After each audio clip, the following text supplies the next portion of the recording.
What's up, guys? Welcome back to the channel. I know it's been a while. Things have gotten hectic around the house. We've moved, got a baby on the way, so things have been kind of all over the place right now. But I wanted to get back to posting videos each week, whether it's just tip videos, some fishing videos, how-to stuff.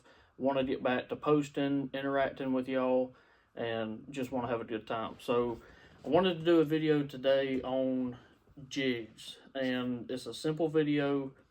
I just wanted to break down my go-to 90% of the time the jig I pick up, whether I'm in a tournament, fun fishing, practicing, whatever the case might be, whatever lake I go to. This is the first jig I pick up, and I've got 5 different trailers I put on it for different scenarios, different times of the year, different water color and temperature and all of that good stuff. So I just wanted to kind of walk you through this jig that I pick out, and hopefully it helps some of y'all on deciding what jig to go and buy, because I know there's hundreds of jigs now with flipping jigs and pitching jigs and swim jigs and finesse jigs. It gets very confusing. So maybe this will help some of y'all kind of simplify.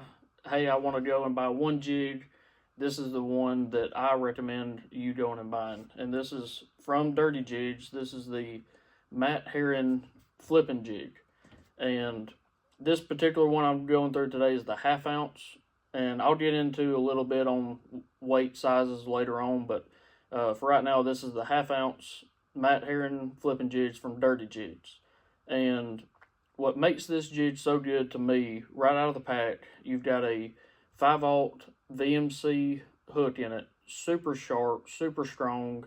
Never had a problem hooking fish or bending hooks out. This hook is just dynamite, and it's got a really unique head shape. If you guys can see that, it's got a 60-degree line tie on it, and I love this line tie. It keeps your knot up on the head. Seems like you don't rub that knot a whole lot if you're on big rocks or flipping around some big pole docks and everything. And it seems to come through cover really good and really protects your knot. So I'm really impressed with that. The weed guard is perfect on it. It's not too stiff, not too soft. It's just perfect. And the one thing, while I've got it showing it to y'all, is if you're looking at jigs and you don't decide to go with this one, look at the bite on where the line tie is versus the hook. And what I mean by this is you can see where this line tie is a whole lot lower than where that hook point is. So you've got a whole lot of bite on this jig. If you see some in the stores that the line tie is up a whole lot higher, almost in line with the hook point, your hookup ratio is not going to be very good. So that's just something, a little tip to keep an eye out on. If you're in the store and you see a jig and you're wondering, hey, is this going to be good or not, just look at the bite on where that line tie is versus the hook point. So again, Dirty Jigs, Matt Herren flipping jig.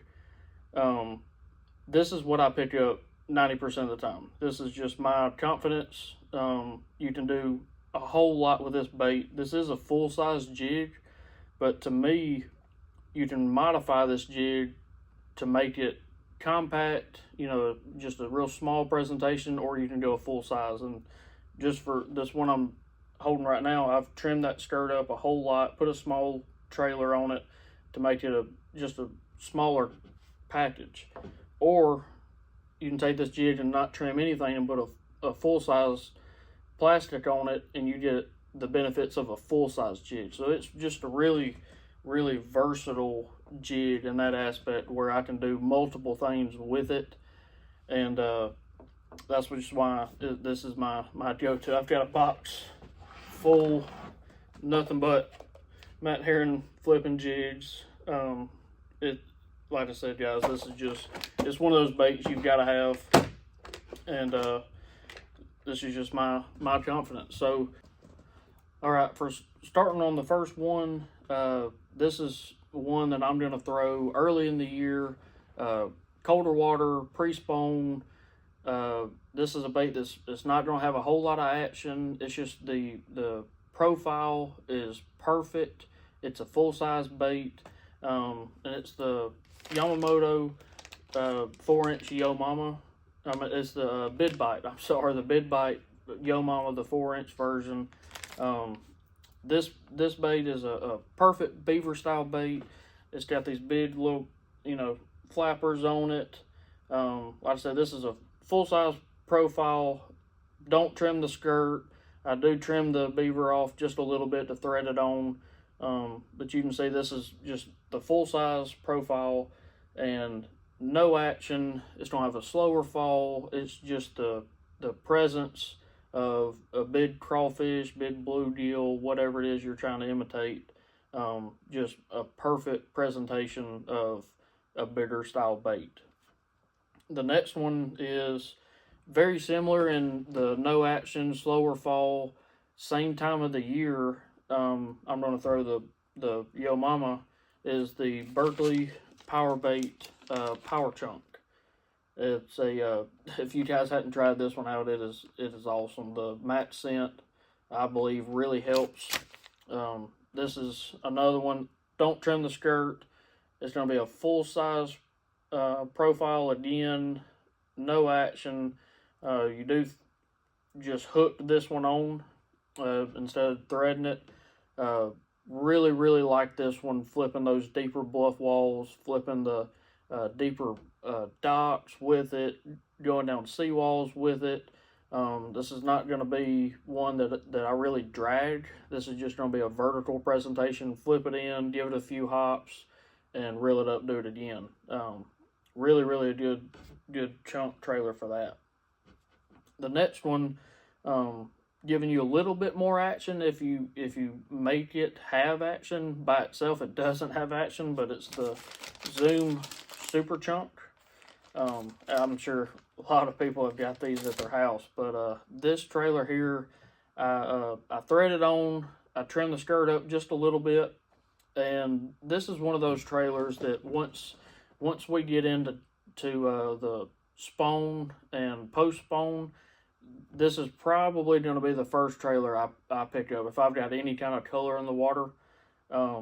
It's just one of those trailers I can do pretty much whatever I want to with it. I can just a vertical presentation with it.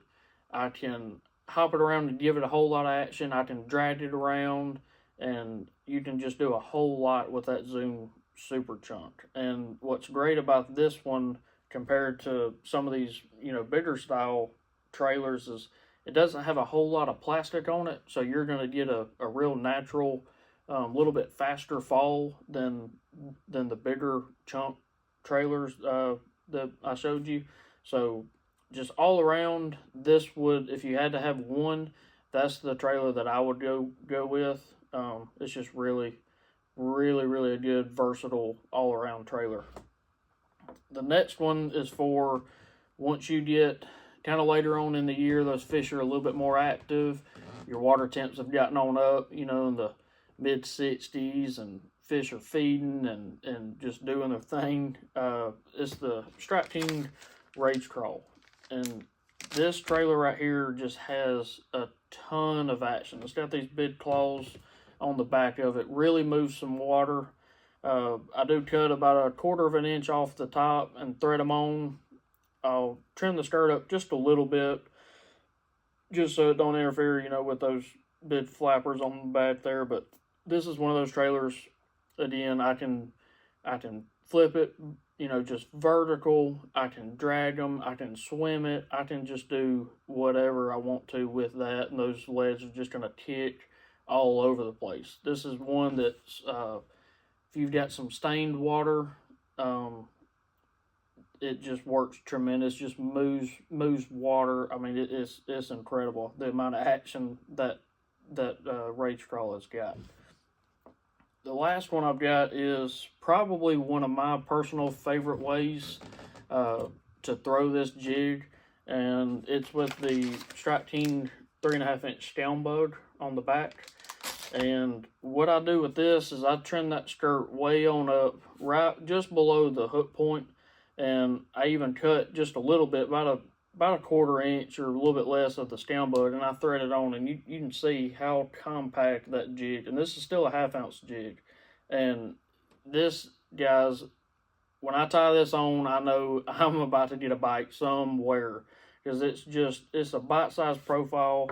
You can see compared to the full size with that yomama on it, the difference of how compact this really is. And I've still got a 5/0 hook, still a 1/2 ounce, so I've still got the benefits of a full size heavy duty jig, but now it's just in a bite size presentation. And these little legs, they kick.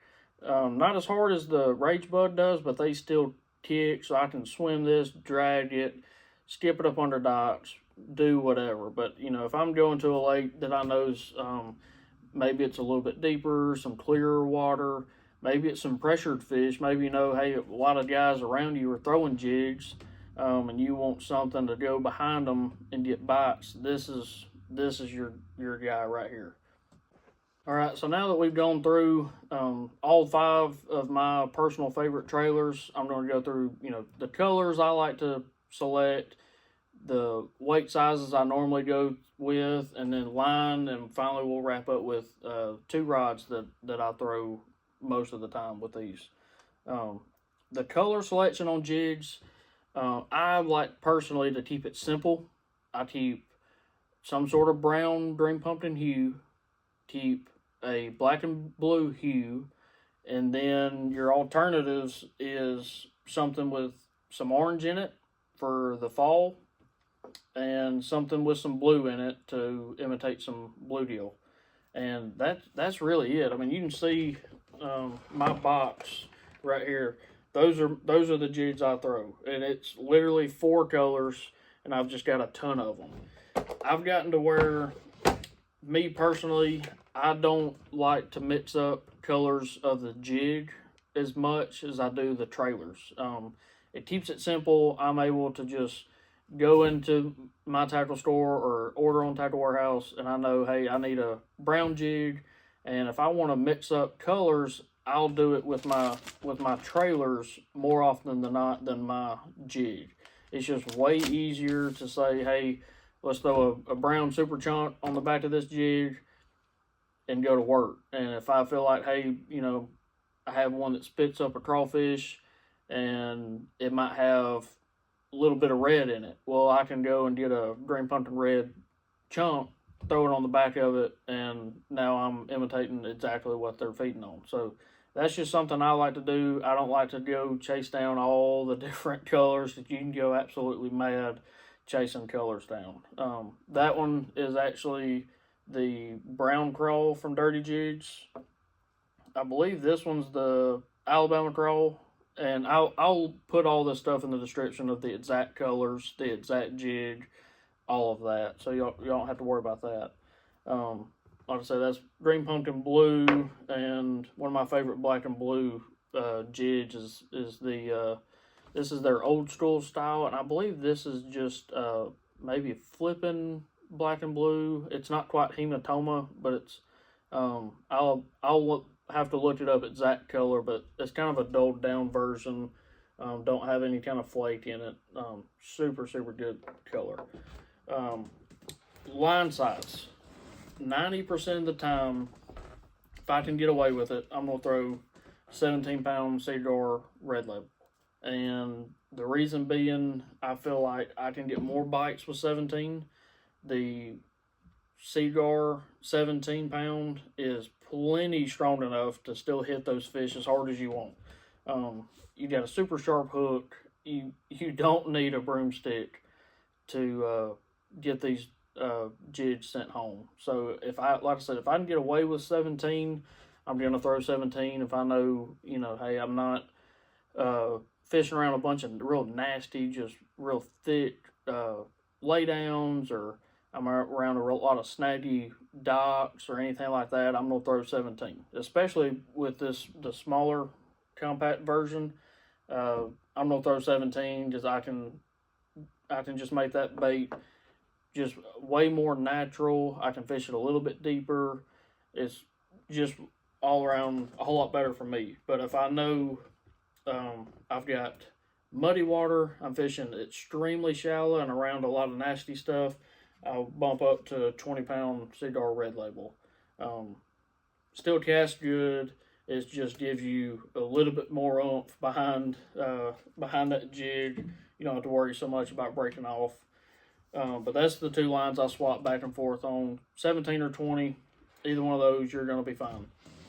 The two rods I've got really just depend on what I'm doing with the jig. If I'm around a lot of docks, skipping the jig around, or I'm around some overhanging bushes, close quarters, just making short little flips and skips here and there, I like a 7-foot rod.